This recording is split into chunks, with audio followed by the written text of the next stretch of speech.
Hello and welcome to the eighth episode of the Postkahanism podcast. Today, my guest is Dr. Mark Lutter, the founder and CEO of Braavos Cities and founder and chairman of the Charter Cities Institute.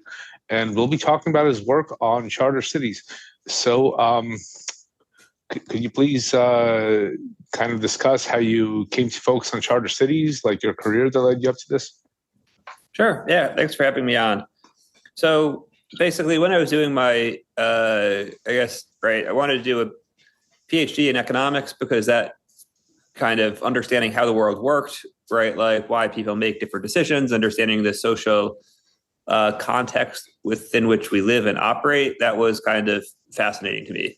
So that's what led me to the PhD in economics. When I was doing my PhD, I realized, like, I got into when I was doing it, I wanted to be like engaged in the great debates. Right, you read the old economists like Hayek, Keynes, Milton Friedman. They're having these like big debates, like how should society be structured? What type of economic system should we use? And that was really exciting to me. And when I was in graduate school, I realized that, like, one, economists today are not really engaged in the same style of great debates. Right, like economics is much more narrow, much more focused. Most economists don't have this kind of like broad set of interest anymore. And then two, kind of on a practical level, like I realized like that was not like the role that I was, going to be good at, going to be kind of destined to play, is participating in these kind of great debates, at least from kind of my perch as a academic economist. And so then the question becomes, okay, like, understanding that governance matters, right? Governance leads to helps determine long-term human outcomes of societies. If a society is well governed, it'll do relatively well. If it's poorly governed, it will do relatively poorly. Obviously, the classic example of this is North and South Korea. And then kind of what led me to charter cities was thinking about, okay, what levers is it possible to pull on to change governance, right? Historically, most of the effort has kind of looked at nations. Can you change a country's growth rate through different policies, different tax rates, more investment in education, things like that? But the kind of lever that struck me about charter cities is, right, like can be very difficult to change governance at a national level. But if you change it at a local level, especially an area that is relatively underpopulated, that doesn't have as many special interests, it might be possible to get much deeper policy reforms, economic reforms there that can hopefully lead to a sustained increase in economic growth. And so that's kind of what brought me to charter cities, basically as a tool, as a mechanism for improving governance, for kind of improving the software within which people live, and something that hopefully can be used to ultimately change growth rates in parts, if not all, of humanity moving forward. Okay, and so for our audience, could you please describe what the idea of a charter city is? Sure. A charter city the short definition is a new city with better laws. And right, this has two elements, the city element and the laws element. Right. The city is important because basically a city is the smallest unit which can have sustained economic growth. Right. If you take a square block, you might be able to change the laws in that square block, but that's not going to lead to changes in economic growth. If you change, there are many historic examples of cities that have some degree of legal autonomy: Hong Kong, Shenzhen, Singapore, Dubai. You can also look at the kind of city states in the late medieval era in Italy that did have sustained economic growth, or at least something approximating that. And so that's why you want a city as kind of minimum scale that you can get sustained economic growth. And the laws are important because laws determine how we interact with each other, how we hire people, how we fire people, how we invest, how we trade, all of these things that are extremely important to economic growth. And so, the classic examples, as mentioned, Singapore, Hong Kong, Shenzhen, Dubai, many others further throughout history that demonstrate that cities can be fountains of economic growth. And charter cities kind of takes that general framework and figures out how it can be applied in different circumstances and contexts. So I was struck by I guess, the similarities to earlier colonial projects. The Greeks in the ancient world used to do this, a lot when they'd have a city that got above a certain size, and then they just go send out a colonial nucleus to go build a new city in some kind of hinterland or wasteland or whatever.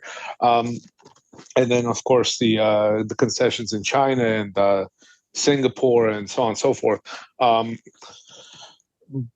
What's I guess the difference? I mean, this is a modern take on the same idea, but what's the difference considering the modern context? Yeah, I think it depends on where you're working. So one example, we recently started working in a project in India, and there, India is growing, but kind of not growing perhaps as quickly as they could. Their economic output's very heavily focused on services rather than industry, at least compared to other countries at similar per capita income. I think Bangladesh recently passed them in per capita income. And in India, there's a local nonprofit where we've recently started working with that has passed legislation in Uttar Pradesh for the creation of a special economic zone that's 30,000 hectares, so 75,000 acres. So just a very large area. And the nonprofit that we're working with, their goal is basically to help India industrialize more effectively, create clusters of technology. You've already got kind of Samsung, Apple, these big corporates that are producing, manufacturing electronics there. But can you create a system that allows them to scale up even more quickly? And there, the India context is India sees China as a kind of major competitor. They can draw from Chinese experience with special economic zones. They also are relatively worried about economic growth before the demographic pyramid turns against them. India is, I think, below replacement birth sometime in the last few years. So they've got kind of a limited window where they need to really accelerate to get rich before they get old. And so that's what it looks like there. In Africa, where we work a lot, the model is kind of Africa, for example, is adding 1 billion new urban residents over the next 30 years. So a tremendous number of new urban residents. And they need jobs, they need opportunities. Africa is also needs to industrialize. Very few countries in Africa have really successfully industrialized. So creating legal frameworks and infrastructure that allow them to attract investment, build factories, all of that stuff is important. So in Africa, kind of what it looks like in practice, we're hosting a big event in June 12th and 13th this year, the New City Summit, bringing together governments, new city builders, investors. We're launching, doing our second iteration of an accelerator to help new city projects, charter cities, put them in touch with mentors, introduce them to investors, help them really figure out how to execute on their plans more effectively. We're thinking of a for-profit spinoff that will basically try to build very large suburbs, 100,000 person suburbs outside African cities at a price point of $5,000 per unit, which is substantially cheaper than most kind of formal settlements. There's a lot of informal settlements that have that price point, but nobody's really figured out how to do it for formal settlements. In Central Asia, we're working with a telecom company that is interested in attracting foreign investment, because a lot of foreign investment is scared off Central Asia because of uncertainty about the legal system. And so if they can create a better legal framework, they can capture more foreign investment. A project that I've been kind of poking in the Caribbean is figuring out how to create a tech hub because it's really close to the U.S. It has a local population that's talented, but can be supercharged with foreign talent, and figuring out how to work with the government and landholders to make that happen. And then the U.S. recently, we've kind of engaged with on Freedom Cities. And so that's kind of less of a city aspect because the U.S. is already very urbanized. So if you look at migration patterns in the U.S., it's mostly to the Sun Belt, right? Like Texas, Florida, Arizona. And so you can do city projects there, but they're really giant suburbs outside of existing cities. But what is most exciting in the U.S. is the kind of regulatory aspect, where the U.S. has had a lot of regulations, a lot of government bureaucracy built up over the last decades, 100 years, depending on how you want to count, where freedom cities can help kind of, right? Trump with Doge is probably going to roll some of that back at the federal level, but my guess is they'll roll less back than they want to, because the bureaucracy is pretty entrenched and pretty good at self-preservation. And this is a possibility to get legislation through that we believe can be bipartisan, that can focus on areas that people don't have as many people living there, that they don't care as much about. And that allows for kind of test beds for different regulatory regimes that, if successful, can be scaled up and embraced by a wider set of a wider amount of land and population. So in America, the sort of bizarre thing about America is that there are failed cities, basically, that are just ideally situated for commerce and for industry, and used to host a lot of commerce and industry and be very productive, and now are just collapsed. Like Detroit's an example. I think the official literacy rate for Detroit is 48% or something like that. I don't know what bar they're setting there. I think if you were to set it at a reasonable bar, it'd be significantly lower. And most murders there go unsolved, losing population every year. Are there any projects in the works for, I guess, recolonizing places that have collapsed like that? Nothing that I'm working on. I mean, our reason for focusing on new city projects is it's just much more politically feasible, right? Charter cities are very complicated stakeholder engagement plans, right? You need government buy-in, you need capital buy-in, you need people buy-in. And once you start going to places that already have existing local populations, with their own histories, with their own narratives, it becomes much, much more difficult, right? If you look at the recent history of Detroit, right, I think it was in bankruptcy about 10 years ago, so it was basically administered by a judge. Now it's out of bankruptcy. Detroit is a majority Black city, which I think adds a layer of kind of complexity, with me being not Black, trying to engage and no, engage and deal with. So it's like, I mean, Detroit has had a small rebound, right? I think they've cleared out a lot of the neighborhoods that destroyed a lot of the kind of abandoned buildings. There have been a lot of investment from Dan Gilbert, who kind of reinvested a lot in downtown Detroit. How sustainable that is and what the long-term trajectory looks like is a bit unclear. But unless there is like a very strong rationale, we try to avoid engaging projects with existing kind of population centers, just because charter cities are already very, very hard, and the population center just adds a tremendous layer of complexity that is best to avoid until we have a lot more leverage. Okay. Well, that sounds promising, at least lessons. So here's another question, which you sort of alluded to this issue. There's sort of a thing that's like bureaucratic anti-governance, where you have, local, county, state governments, city governments, which I guess you're not going to deal with, and even federal governments, which behave in sort of a predatory way. You get this a lot, of course, in the third world. You also get it in the U.S., where there's this moral hazard, where they're destroying an enormous amount of value in order to capture a little bit of it for themselves, or for the bureaucratic institutions, or for the people in them, or whatever. How do you deal with this?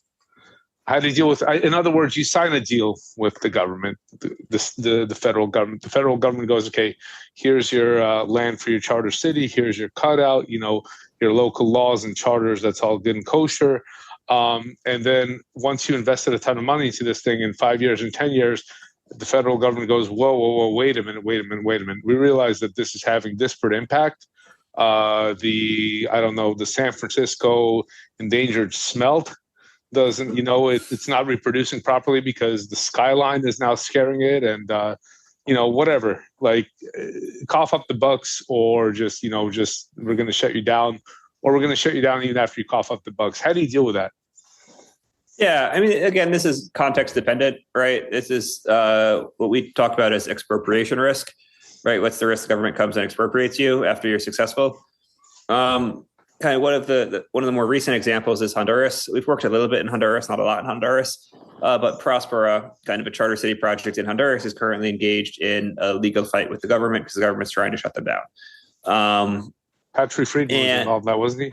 Patrick Friedman, his fund, 15 years ago plus more recently. So they passed the legislation in 2013, so 12 years ago. But that's the current legislation. They passed earlier legislation in 2010 or 2011 that got ruled unconstitutional by the Supreme Court. Anyway, there's a long story we can go into. The shorter story is, I believe, 5 years ago, Prospera publicly launched. They might have incorporated in Honduras legally 8 years ago. And they're basically trying to build a charter city on Roatan, an island off of the coast of Honduras. And I think it was 3 years ago, a left-wing government was elected, that one of their campaign promises was to kill the Zetas, the charter cities. And so they've taken a very antagonistic approach towards Prospera. And this is why Prospera is suing the Honduran government and engaging in a pretty nasty legal battle. And so this is kind of a risk, right? The tension of charter cities is you are building them because something is not working as effectively as it could with government. But the fact that you need them means that you're in a place that has some challenges with government, right? If the place was really like perfectly governed, you probably wouldn't need charter cities because there would be nothing or very little to improve on. So how do you solve this problem? There's no silver bullet, but this is why context matters. Honduras and a lot of Latin America is going to be harder than other parts of the world because in Honduras, the left-wing parties tend to be like literal communists, which make them, right? The Democrats in the U.S. are not literal communists, right? Not all of them. There are some that might be, but they will generally say, look, we want capitalism. We just need to regulate it better, blah, blah, blah. And that's just not the case in Honduras. So they are much more antagonistic to private enterprise, kind of much more aggressive. So I think, starting context is one aspect where, right, Latin America, the political divides tend to be left and right. In most of sub-Saharan Africa, for example, the political divides tend to be more tribal, right? Maybe religious. Which brings its own set of challenges, but it's different from explicit ideological antagonism and more like, are you kind of benefiting my political opposition and not benefiting me sufficiently? And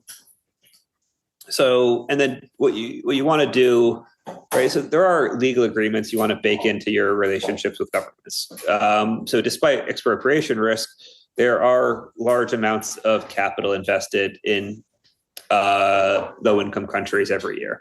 Most of these are related to resource extraction, right? So if Zambia, for example, has copper, Zambia wants money, mining companies want copper.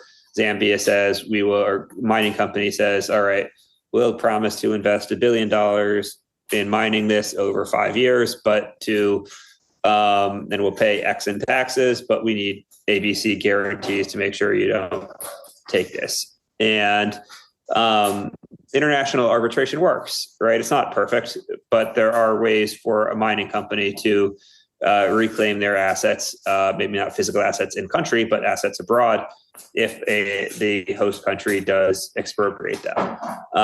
So that's kind of proof of concept, not a perfect answer, but it exists. In practice, if you get to the legal dispute, you've already kind of lost. And the way you, I think, avoid this is, one, you want a lot of local engagement from the beginning. So what this means is, right, figure out what local kind of high net worth individuals are going to invest, make sure you're focusing on local job creation, make sure you're integrated into the local economy, make sure kind of local folks are living there. And that, I think, is the best protection, because then it becomes not this like foreign exposition that's extractive, but it's a part of the country that functions hopefully a bit better, but is like something that's not seen as different and distinct, but something that's really integrated with the whole, and producing value for the country's national plans. Not that that's a perfect strategy, but like if you embed those principles in from the beginning, I think you do substantially mitigate a lot of the risk of expropriation. So this brings me kind of to my next question. How do you deal with, so you've got top risk and then you've got bottom risk, meaning how do you deal with like low human capital quality?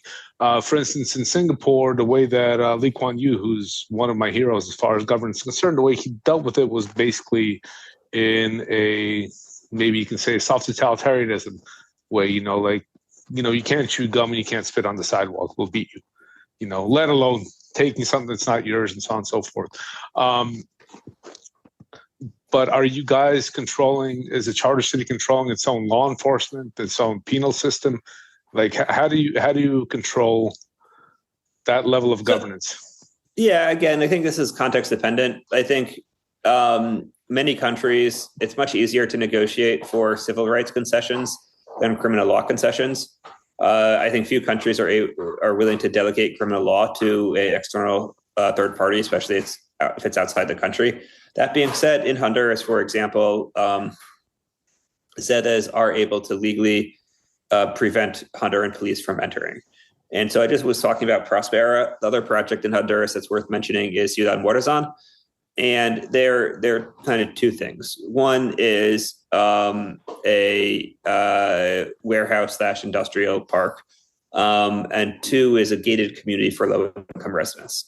And there it's lower middle, or lower middle income residents, right? People who have jobs are kind of, but and why is this important in Honduras? Because Honduras is very violent. I don't know what it's currently ranked, but I lived there about 10 years ago, and it was the murder capital of the world at the time. Now it's probably top 10. And so a lot of people, if you're high income in Honduras, right, you live in a gated community, you've got people with guns protecting your neighborhood or your apartment building or whatever. If you don't have those resources, you don't have that. And so the innovation of Ciudad Morazan was, let's figure out how to provide housing at a price point where we can also provide security. So they have a wall around it's like 20 acres, 30 acres, a wall around the neighborhood, plus security guards. And that it's really sweet. You can see the kids going outside and playing. I think this, I think this is something that can be important to do, right? Like figuring out how to improve norms, how to improve trustworthiness, how to ensure people are kind of good actors is very important. But like you need in a new community to do that, you need some level of legal authority. And that's going to be on a case-by-case basis, because some governments are not going to allow you. They might not give you policing rights, but private security exists everywhere in the world. And so you can have, for example, as contracts with your residents, some, they have this in like sports contracts, but it's some like,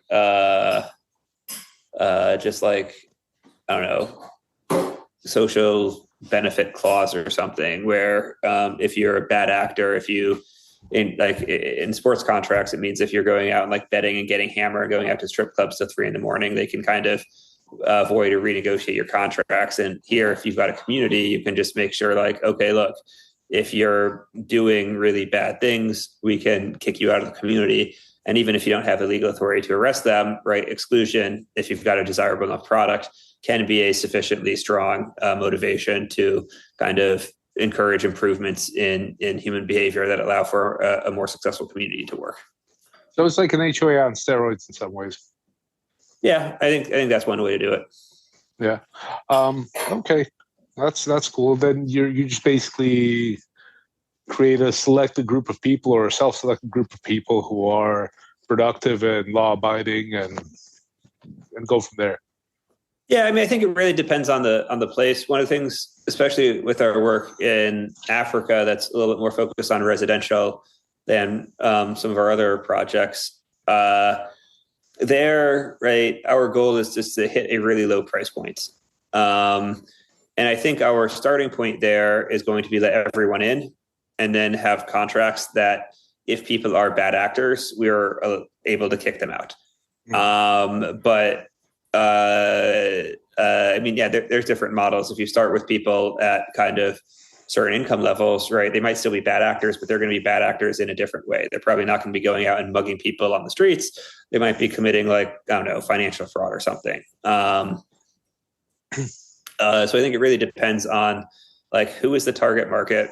What is the income level? What are the kind of behavioral tendencies of that target market? And then how do you create a value proposition that appeals to them? Because even if there are kind of higher violent crime rates among certain income levels, right, like the people who bear the brunt of the cost of those violent crimes tend to be the people living in those communities. And so very often those people living in those communities would be happy to pay a small premium if they can mitigate the risk of violent crime from their neighbors. Sure. So that's your value proposition, just better governance on that one point at least. Cool. Okay. So you mentioned democratic elections in Honduras, and sort of the Achilles heel of this thing is the larger political context in a way, right? Probably the least ideal system for something like this is actual democracy when you have big violent shifts. And then modern democracy, which is basically bureaucratic oligarchy, is also not ideal. But I think what we're seeing now is a new generation of leaders. In Latin America, you can see Milei and Bukele, and to some degree Trump, where they're more, I don't want to say sort of like a monarchy. You know, Bukele, I think, refers to himself as an enlightened monarch. And this would probably be the ideal kind of government to get a charter from, right? Because you have at least some kind of stability. You've got somebody to talk to. They don't go, hey, man, you know, we'll send your request off to the committee and, you know, something will come back or it won't. Good luck, right? You have some point of authority and responsibility to deal with ultimately. Yeah, I mean, it'll be interesting to see, right? The only reason we're working in the US is because Trump proposed Freedom Cities in a speech about 20 months ago, where even if he hadn't proposed it, it would have been a good idea, but him proposing it makes it like politically feasible. Like there's a lot of work to actually make it actionable, but like it means that it's politically feasible in a way it wasn't before. I think if I think about Bukele, I would actually be pretty hesitant to go to El Salvador, right? My worry with Bukele is just the succession problem, right? I think what happens when he leaves? Like, has he built a party that can sustain his policies after him? Maybe his goal is to rule for life, in which case, like, that's going to, at some point, probably create some local challenges, because I don't think that's, I think the Constitution of El Salvador might forbid that, but then again, who knows, right? Like there's still wiggle room. Probably a living document. Yeah. And then there's also, like, most Latin American countries have pretty strong leftist kind of opposition, and maybe Bukele has effectively neutered that. Like, I don't know, but my initial reaction is just like a bit of skepticism. They were also pushing, like, the obviously crackdown on crime has been very successful. The kind of work they were doing on the Bitcoin stuff always struck me as a little bit perhaps unfocused. And so the worry of somebody who jumps from like big policy idea to big policy idea might not be the best long-term partner. Again, like, if the opportunity presents itself, happy to take like a deeper look, but that's my initial reaction. With Argentina, I think Argentina is actually potentially a good possibility. Right here, again, the problem is what happens after Milei.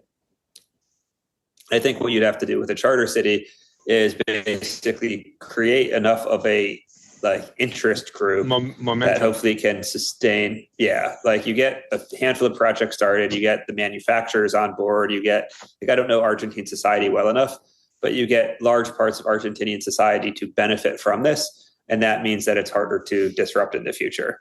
And then Argentina also, just because it's like, even though it's been terribly governed for the last 70 years or so, it's still like a relatively high income, relatively like stable country in a way that El Salvador isn't. Because El Salvador is lower income, I think, much more violent. And that like if you're talking about like really heavy long-term capital investments, that does play a role.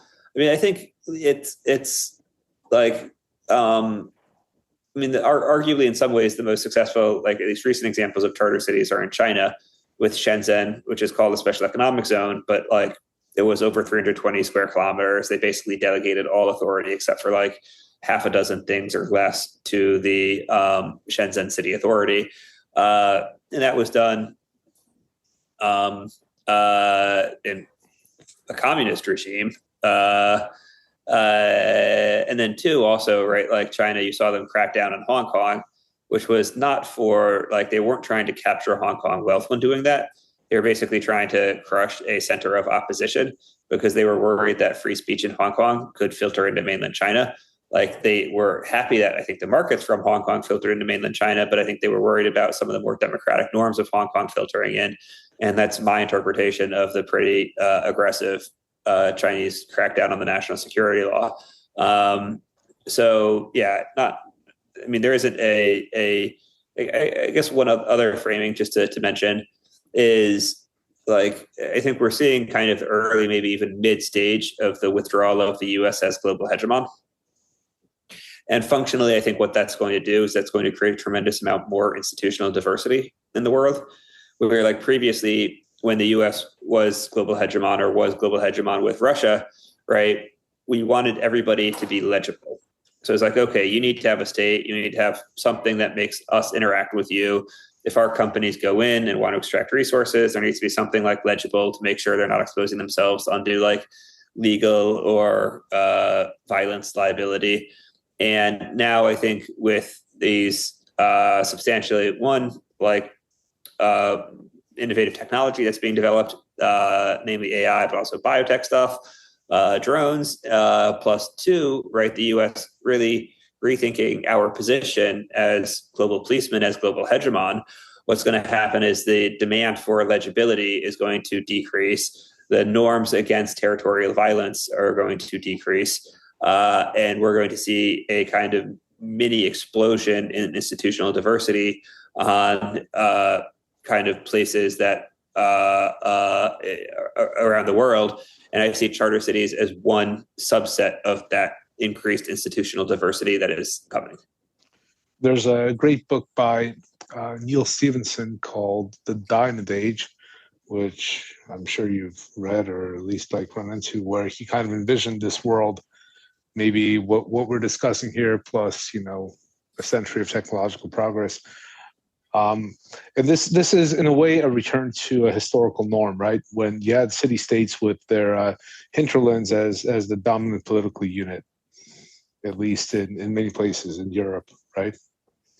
Yeah, you had that. I think it's city-states with hinterlands. You also saw the Hanseatic League was, right, like a weak, very large empire, but had relatively weak authority, with merchants in key trading areas gaining influence. And what people don't realize is that the Hanseatic League, some of them were like independent cities, but oftentimes it was just like a merchant quarter in an existing city.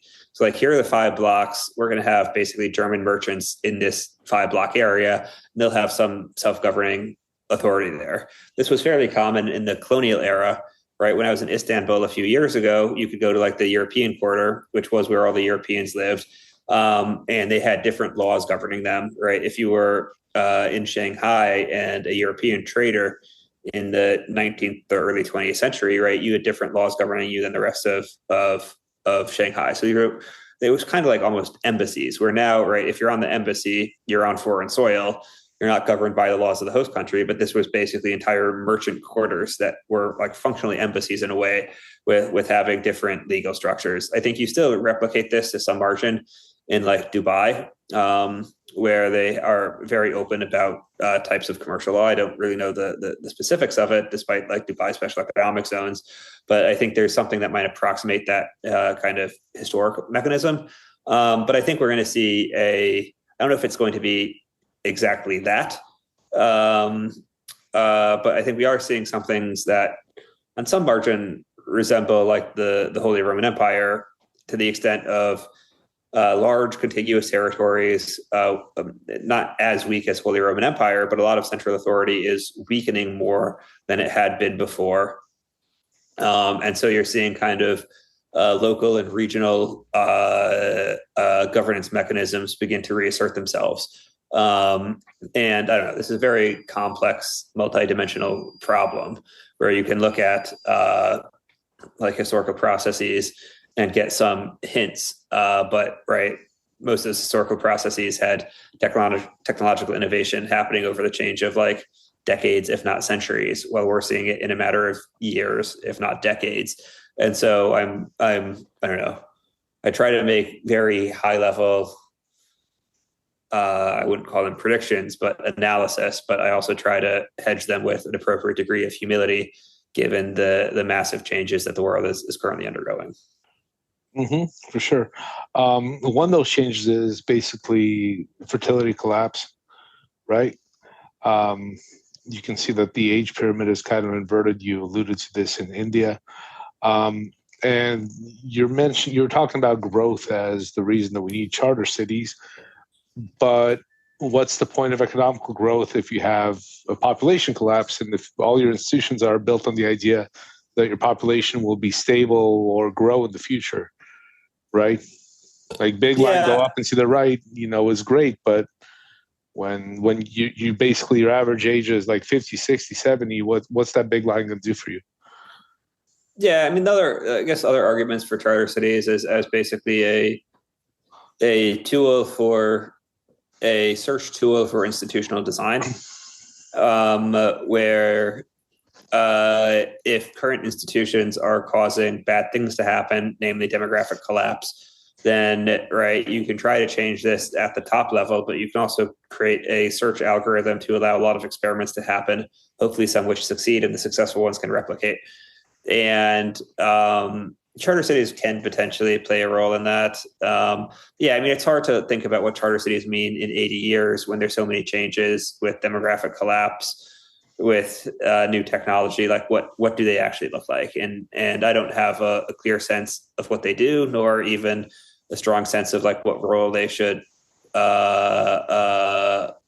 in that world. Okay. I spoke with a guy named Malcolm Collins a few months ago, who him and his wife are, I guess, big in the natalist scene. And I think they're trying to work in that direction. Are there any, is there any kind of charter city right now or charter city type project which is even pushing in that direction of trying to improve reproductive rates? I wouldn't call them charter cities. I think they're like overlapping. You do see some communities that are forming, right? The Collinses are one example of people trying to basically build intentional communities that can be supportive of larger families. And one example, my brother lives in Raleigh, North Carolina, and he's just in a suburb that is like, they have an alley in the back and like, I don't know, more than half of the suburb has kids. So that's a wonderful place to raise children, just because like you kind of know most of the other parents. You've got a half dozen or a dozen kids around the age of your kids. So it's pretty easy once they're at a certain age just to let them outside and run around. And you know that there's probably going to be someone watching them. And you can structure things much more intentionally. Like perhaps you have specific values that you want to impart to your kids. Perhaps you want like families of a certain size that might carry some degree of like social exclusion if you're in kind of a normal suburb. I'm not familiar with, I spoke with the Collinses, this was like 3-4 years ago. They were interested in creating like a town, I think, with these values. I don't know how far it's gotten or if that's still a priority of theirs. so I do expect, like, I think one of the other trends of this decade is just like there's increased formal institutional diversity, kind of like states and jurisdictions, and there's also going to be increased informal institutional diversity, just in terms of people wanting to kind of live with people who share their beliefs, and the kind of belief spectrum just getting a little bit more wild and out there in things that people weren't considering before. So I would not be surprised to see communities form along the lines of like pronatalist values and things like that. Are these going to become cities? Are they going to get legal autonomy? That strikes me as like the latter, pretty unlikely. Former, like unlikely, but who knows? And so that's something that is a little bit distinct from our work at the Charter Cities Institute, but something that I don't know, like keeping an eye on anyway. So there's an interesting touchstone, which is Orthodox Jews, Haredi Jews, and you see them in upstate New York in Rockland County, and then in eastern New Jersey, and there are towns like Lakewood and Muncie and New Square and so on. And these are communities, tens of thousands of people, I think. How big is Muncie? Probably pushing 100,000 now, where they have their own. I mean, they've got a bunch of kids, thank God, but they've got their own their own community norms. They've got, they try to do things by halacha. So if you have some sort of dispute with somebody, you might go to a Beit Din, a Jewish halachic court. And so they're sort of, in a way, have built a lot of what you're describing from the bottom up. And these places have pretty high average incomes. The housing values there are very high. There's no quality of life type crime that I'm aware of, and so on. So it seems like a lot of the stuff is already being implemented from the bottom up, where you're trying to take a top-down approach to it, right? Yeah, I mean, you've got them. You've also got the Amish, right? There are certain subcultures that have like much higher fertility and tend to be relatively insular. They oftentimes go hand in hand. I mean, yeah, at the Charter Cities Institute, our primary focus is on economic growth, economic development, foreign investment.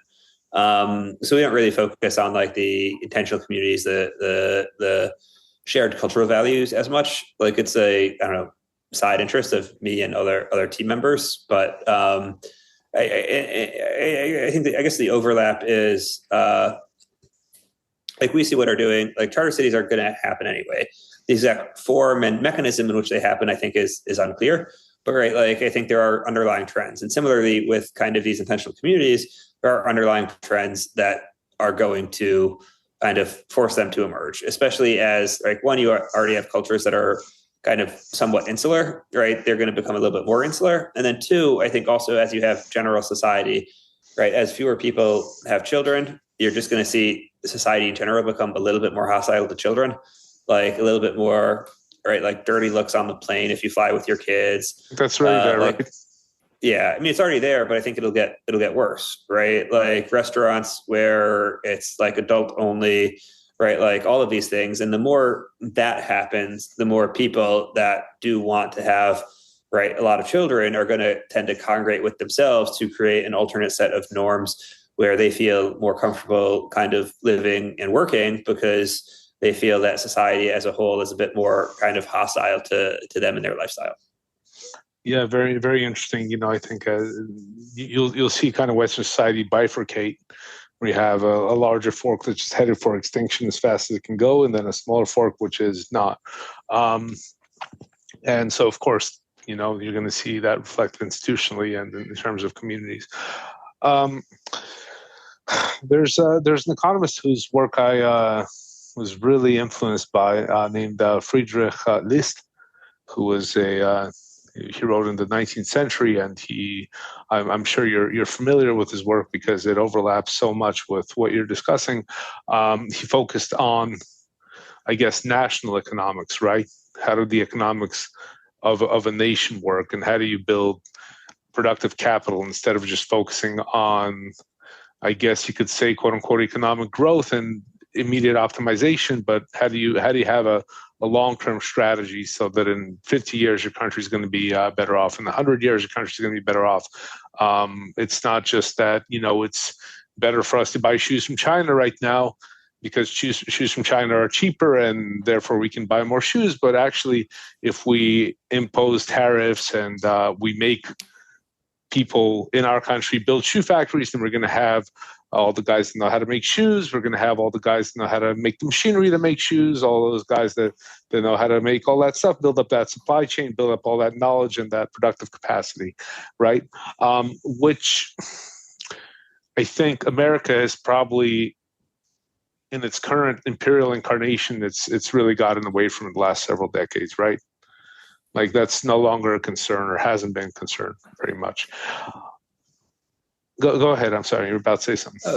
Yeah. I mean, this has been an ongoing kind of debate in economics, right? Like Adam Smith versus Friedrich List. In the US, it was Jefferson versus Hamilton, of to what extent should a country embrace kind of free trade versus protectionism and trying to kind of incubate infant industries.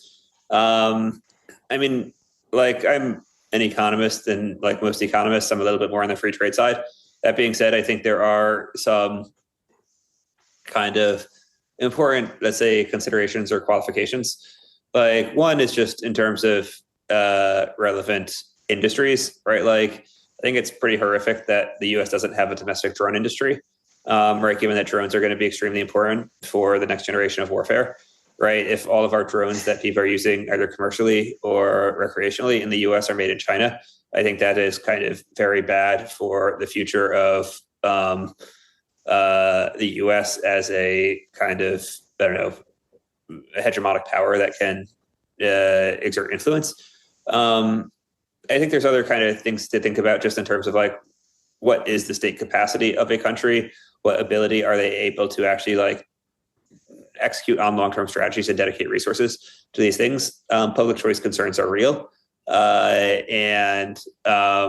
Right, the advantage of free trade is it kind of minimizes public choice concerns by trying to define as strictly and cleanly as possible, like you can do X and go do it, versus industrial policy, which says like the state's going to meddle and tinker, which then means the businesses meddle and tinker back with the state. So at least with the way I kind of think about this with charter cities is like charter cities are in most cases, we encourage there to be some type of profit mechanism for the developer, right? Whether that's and that should be something approximating residual claimancy on land, right? As land values go up, which is a function of economic output, which means number of people plus per capita output, right? Then the developer benefits, and that's kind of a good function to have. I think the developer has several decisions to make about like, okay, what land should be developed first? How should we finance the infrastructure build out of that land? What should we do residential or commercial or industrial? What like specific companies should we target?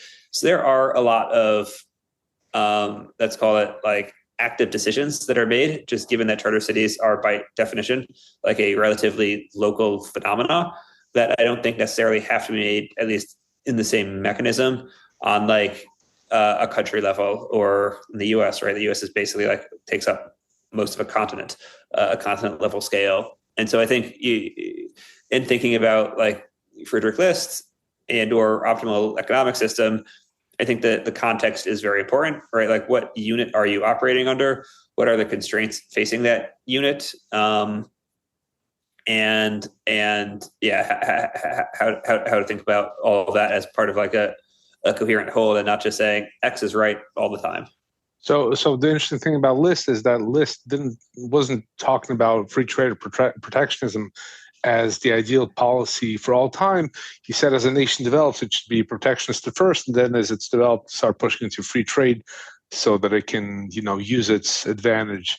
And you'll see this in China and whatever. I don't think he foresaw the current situation where the U.S. is in some ways becoming a post-industrial place, right? Where your average age of people know how to make stuff is like 50, 55. Yeah. I mean, I don't know. I think, I guess what would be the analogies there? I mean, there he's writing to the German audience where, right, the UK was the most developed, And so he's kind of arguing, hey, Germans, be a little bit more protectionist, like the UK's. Their arguments about free trade are in fact self-serving. I mean, I guess he could have looked at Holland, which never really industrialized, right? From like the 16th, 17th century, it was kind of the richest place in the world, but they weren't able to keep that lead because they didn't industrialize. That might be not fully analogous, like somewhat analogous to the US today. Same with kind of North Italy, which was leading the world in like the 15th, 16th century with the Renaissance, world leader, and wasn't able to maintain their edge. So there's always kind of fading powers at different times in the world. They never have the exact same kind of constraints that the US do today, but there are. I'm sure this was aware of those examples, and I don't know how relevant they are, though. Interesting.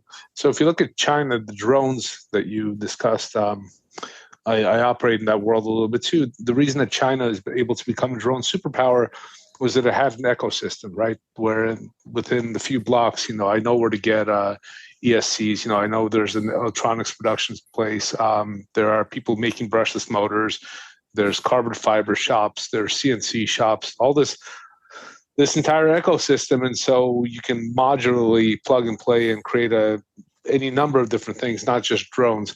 It seems like if you wanted to jumpstart something like that in, I guess, a post-industrial first world society, then charter cities would offer a good way to go, right?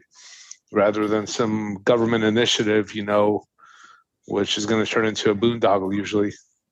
Yeah, I mean, I think I guess, slightly disagree. I don't think the reason China is a drone superpower is because of the ecosystem. To me, those two things are basically equivalent, right? Like, I would say there's several things, and I haven't looked deeply into drones, but like one easy thing is, in the US, you can't fly drones out of line of sight. Yes. And that basically severely limits the US drone market because, that's so that means a lot less private capital is going to drones.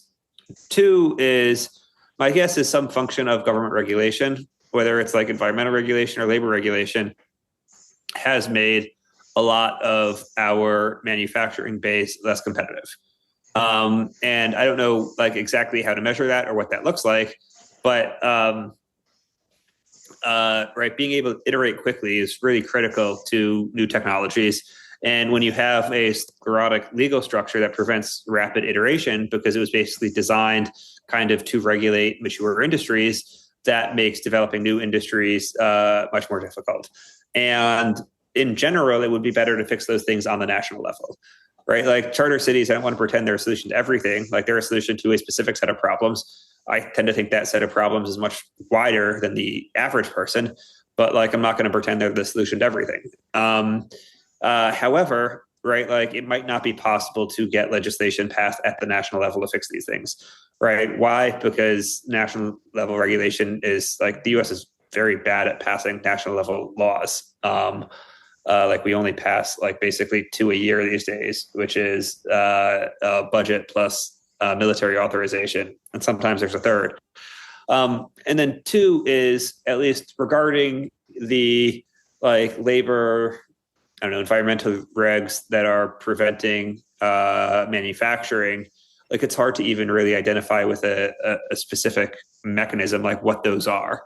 And I think repealing the entire modern regulatory apparatus for labor environmental law has functionally a 0%, a -% chance of passing. I think that's why charter cities as a second best solution, or freedom cities, come in. Because if you say, look, we're going to go do this in the middle of Nevada desert, don't worry about it. It's way outside any line of flight path from any airport or airliner. That's, I think, a lot easier to get bipartisan political support in than the alternative, which might be better on kind of a theoretical basis, but just on a practical basis is never going to happen. Okay. Interesting. The last thing I wanted to bring up here is you're involved with New Science, which is supposed to be rebuilding academia and funding. Can you discuss that a bit? Sure. There's not that much to discuss. I actually resigned from the board 4 or 5 months ago, maybe 6 months ago. So Alexei, the founder of New Science, is extremely smart and extremely talented. But he found, I guess, over the last few years, he kind of looked at other interests, including AI, to the point where I didn't feel my presence on the board was helping that much. So, I mean, the main conclusion there is when we started, the operating assumption was that let's call it the talent allocation mechanism in science was deeply broken, that there were these like very smart people that, because science had become more bureaucratized, these very smart, talented people weren't able to fit in. And this was Alexei's conclusion, not mine, but I think he was probably right in that in running the fellowship a few times, he found that the allocative mechanism for science talent was not broken. That's not to say it was perfect or could not be improved, but he ended up, I think, revising his assumptions, and then I revised my assumptions based on that the talent allocation mechanism for science actually was reasonably efficient, which was a little bit surprising for me, just because kind of a lot of times my operating assumption is things are pretty broken. And so that he came away after doing what arguably are kind of the best, test mechanisms in the world for that. Ended up deciding that it was actually worked reasonably well. So I guess for the audience, a little bit of context maybe, the talent allocation mechanisms you're talking about are kind of what Vannevar Bush built after World War II, that whole system? Yeah, just like how do people get into PhD programs? How do people get into postdocs, into professorships? Are there talented people who would have a large impact who are not getting into those programs because they're a little bit too weird or don't fit within the dominant paradigm? I mean, I think this question is perhaps separate from are science funding mechanisms focused on the right things? Are scientists asking the right questions, right? But at least the kind of subset or one set of these, which is the talent allocation mechanism working? And one conclusion of New Science was was working better than we had originally assumed. Based on what? What did you guys? So Alexei ran several fellowship programs, basically can we find young scientists in graduate school or postdocs or whatever, give them money and figure out what to work on and empower them. And in doing that, you get a sense of, what is the talent level of these people? Are they, do you have really smart people who are struggling to get into grad school? But you are convinced they would make a huge contribution, right? All that fun stuff. And the answer was no, the talent allocation mechanism worked reasonably well. Not perfect, but there weren't these they weren't obviously letting a bunch of high talented people slip below the cracks. Okay, they're not leaving money on the table in that sense. No, yeah. I mean, there's always efficiency gains, but it's not some paradigm shift. Right. Very cool. Okay, cool. Well, wonderful. Is there anything that you want to leave the audience with in terms of the main theme, the charter cities? No, yeah, I guess charter cities are very important, just in terms of economic growth, innovation. I think they're still underexplored today. And for those interested, we're hosting a big conference in Nairobi this summer, June 12th and 13th. And if you're interested in attending, would love to have you attend. Okay, well, it's not such a long flight away from Israel. We'll see. Great. Well, Dr. Lutter, thank you very much for your time. And it's been great having you on here. Oh, great. Thanks for having me. Bye. Have a good one.